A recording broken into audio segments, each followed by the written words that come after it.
It would be fatal for the nation to overlook the urgency of the moment. Now is the time to rise from the dark and desolate valley of segregation.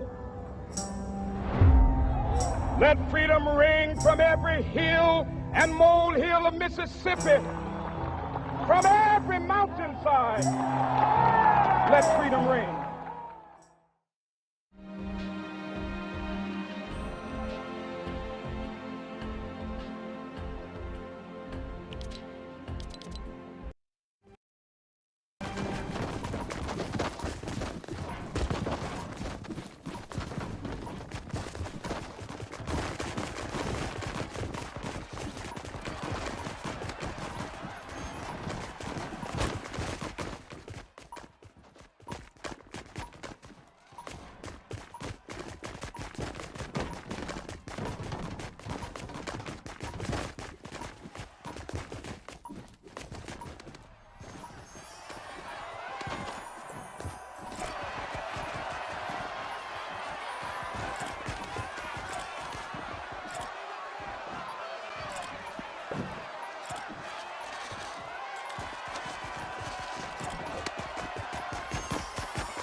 I am happy to join with you today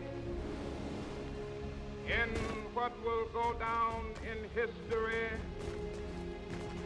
as the greatest demonstration for freedom in the history of our nation.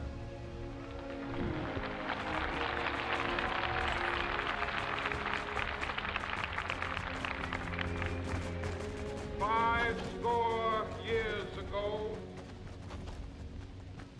a great American in whose symbolic shadow we stand today signed the Emancipation Proclamation.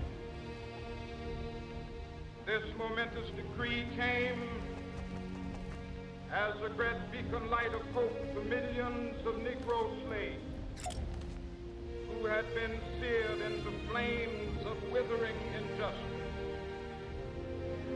It came as a joyous daybreak to end the long night of their captivity. But 100 years later, the Negro still is not free. The life of the Negro is still sadly crippled by the manacles of segregation and the chains of discrimination. 100 years later, the Negro lives on a lonely island of poverty in the midst of a vast ocean of material prosperity. 100 years later,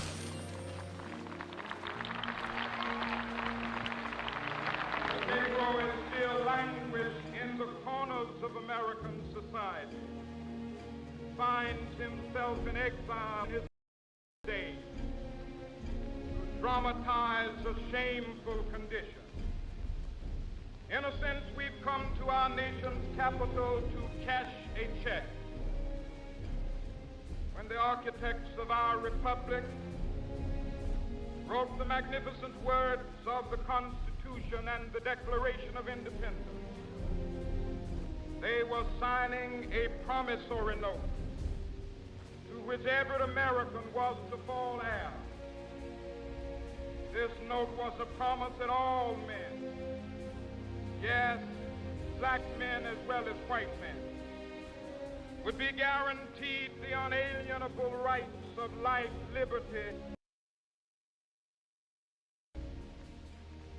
It is obvious today that America has defaulted on this promissory note insofar as her citizens of color are concerned. Demand the riches of freedom and the security of justice.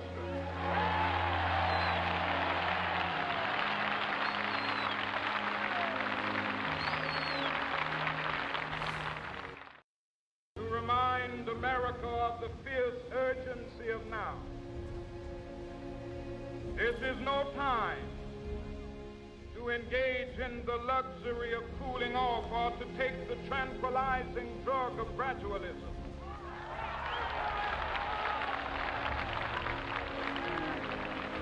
Now is the time to make real the promises of democracy.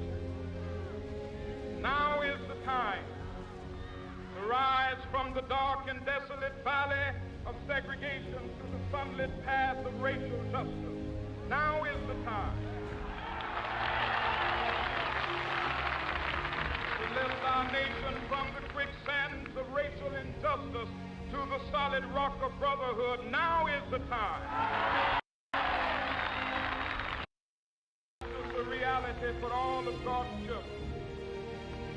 It would be fatal for the nation to overlook the urgency of the moment. This sweltering summit of the Negro's legitimate discontent will not pass until there is an invigorating autumn of freedom and equality. 1963 is not an end, but a beginning. Those who hoped that the Negro needed to blow off steam and will now be content will have a rude awakening if the nation returns to business as usual. We must rise to the majestic heights of meeting physical force with soul force. The marvelous new militancy which has engulfed the Negro community must not lead us to a distrust of all white people. For many of our white brothers, as evidenced by their presence here today, have come to realize that their destiny is tied up with our destiny.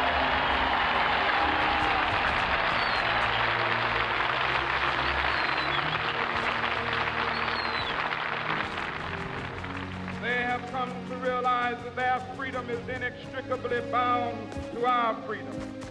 We cannot walk alone. As we walk, we must make the pledge that we shall always march ahead. We cannot turn back. There are those who are asking the devotees of civil rights, when will you be satisfied? We can never be satisfied as long as the Negro is the victim of the unspeakable horrors of police brutality. We can never be satisfied as long as our body is heavy with the fatigue of travel, cannot gain lodging in the motels of the highways and the hotels of the city.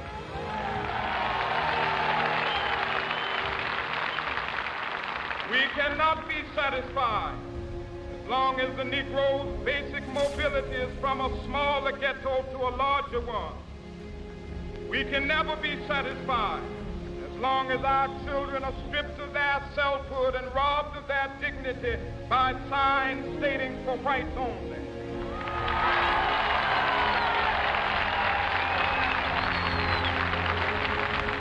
We cannot be satisfied as long as a Negro in Mississippi cannot vote and a Negro in New York believes he has nothing for which to vote.